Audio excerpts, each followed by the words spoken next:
Intriguingly, this concept of a sleuth who becomes obsessed with a painting of a young and beautiful member of the opposite sex resurfaced just 3 years after Seven Dead was published in a much more famous story, Laura, by Vera Caspary, which in 1944 was adapted into a notable film noir.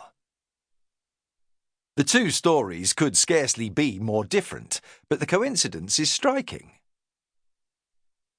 Seven Dead appeared at a time when Farjeon was at the peak of his popularity, but inevitably his reputation faded with the passage of time, and has only revived following the republication of titles such as Mystery in White, 13 Guests, and The Z Murders in the Crime Classics series.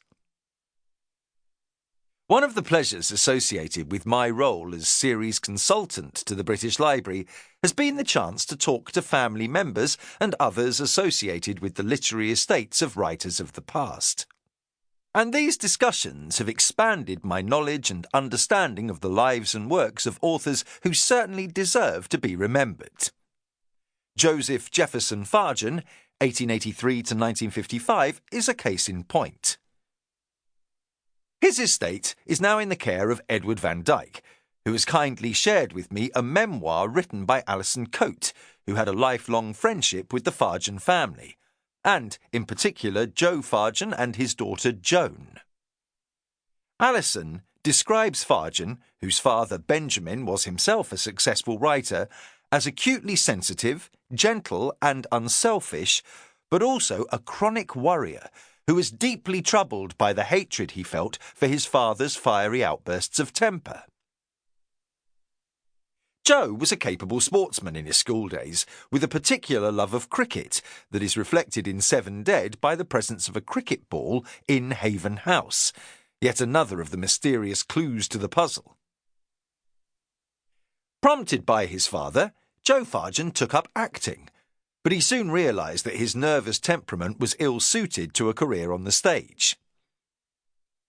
He fell in love with an American girl, Frances Antoinette Fan Wood, and they married in 1910.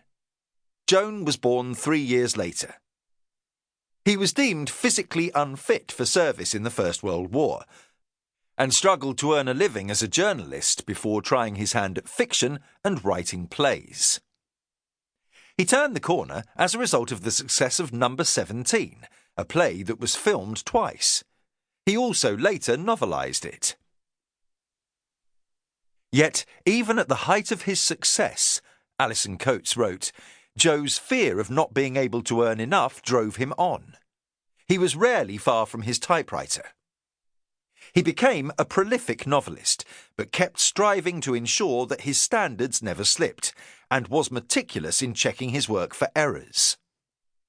His professionalism meant that his fiction was generally a cut above that of many of his peers, who were more willing to sacrifice quality in the pursuit of quantity.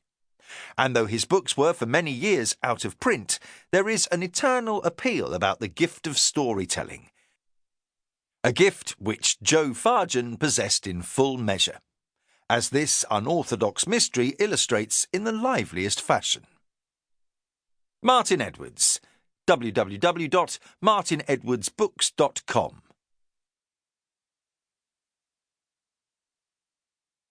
Chapter 1. Behind the Shutters. This is not Ted Lyte's story. He merely had the excessive misfortune to come into it and to remain in it longer than he wanted.